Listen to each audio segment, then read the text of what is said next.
la prière n'est pas qu'un devoir religieux. C'est vrai que beaucoup, pour eux, la prière, c'est un devoir religieux. Donc, ils font tout pour faire, mais ils le font sans joie, ils le font dans la tristesse. C'est un fardeau, c'est vraiment un fardeau. Et je ne parle pas des autres religions, hein. Laissons même les autres religions. Je parle de nous, les chrétiens. Le fait que quelqu'un va te dire, il est l'heure de faire ma prière, je m'en vais faire ma prière, et tout. Mais que il n'y a pas de relation avec l'auteur de la source de la prière, l'auteur, la personne à qui il prie, on ne voit pas son impact dans la vie de la personne. Ça veut dire vraiment, c'est purement religieux. La prière, elle est bonne, tout le monde prie, mais c'est religieux. Et sur cette base-là, c'est normal que la prière ne donne pas un engouement. Il n'y a pas d'engouement à la prière. On n'a pas envie de prier. C'est lourd de prier. C'est un fardeau. C'est encore grave quand nous devons persévérer dans la prière, quand nous devons passer du temps dans la prière. C'est encore pire quand nous devons associer le jeûne à la prière ou des veillées à la prière. Oh! Là, on trouve qu'on nous-mêmes, on nous maltraite, on maltraite notre corps. On n'est pas... Voilà. Donc, nous devons vraiment démystifier et montrer que la prière est plus que vraiment le fait de calmer sa conscience en priant. Et vous et moi, nous devons être convaincus de ça. Et si nous sommes convaincus de ça, alors la prière va devenir quelque chose de merveilleux et nous allons avoir des résultats extraordinaires. Amen.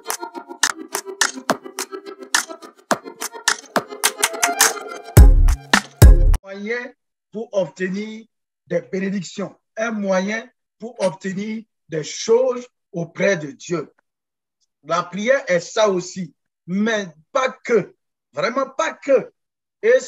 Et quand c'est essentiellement sur ça, c'est vraiment mauvais. C'est un mauvais usage de la prière. Parce qu'à un moment donné, effectivement, tu n'obtiendras pas les bénédictions parce que le premier élément, la plus importante, c'est que la définition que Dieu a de la prière là, premièrement, le but premier de la prière là, si elle n'est pas atteinte, si elle n'est pas faite, les autres buts que la prière nous permet d'atteindre là, vraiment ça, à un moment donné, la joie là va devenir fade. Donc, la prière est aussi une manière d'obtenir les bénédictions, mais pas que.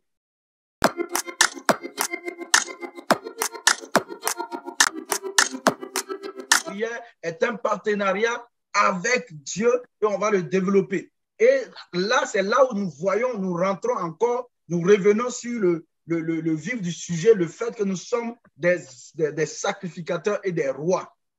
Dieu au ciel va rentrer en partenariat avec nous pour que ses desseins, ses plans s'exécutent sur la terre. Mais ce n'est pas vraiment par la prière. Amen.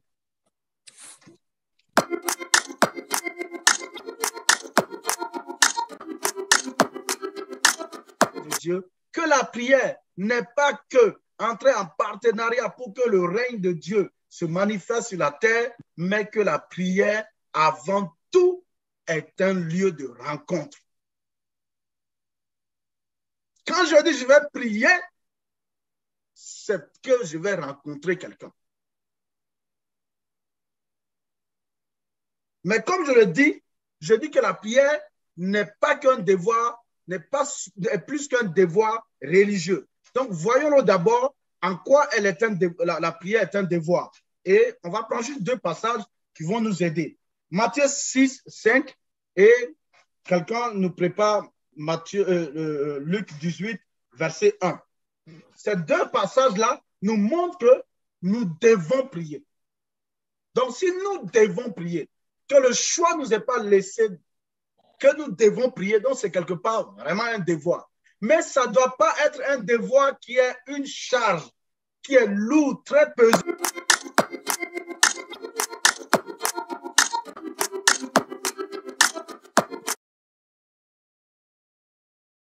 Lorsque je le rencontre dans la prière, lorsque je vais en prière et que je le rencontre, la première chose que je dois m'attendre, la première chose que je dois, en tout cas, m'attendre, c'est que sa présence est là. Donc, je vais ressentir sa présence.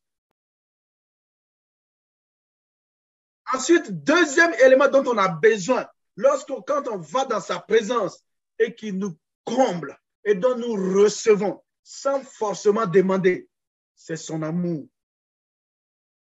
Puisque la Bible nous dit que Dieu est amour. C'est un élément de sa nature, c'est ce qu'il est. Donc, nous devons être conscients de ça. Donc, une chose encore dont nous recevons lorsque nous allons à cette rencontre avec Dieu là, c'est de faire de recevoir ses pensées, sa sagesse et en tout cas, ses pensées, sa sagesse qui vient de son cœur, c'est-à-dire qui vient de sa bouche, qui est fraîche, le réma. Il nous transmet ça. Donc, si nous avons des rencontres avec Dieu, Dieu fait quoi? Il va nous fortifier. Et quand il nous fortifie, nous sortons, nous sommes forts. Quand nous rencontrons la tentation, quand nous rencontrons les choses, on les écrase. C'est bulldozer.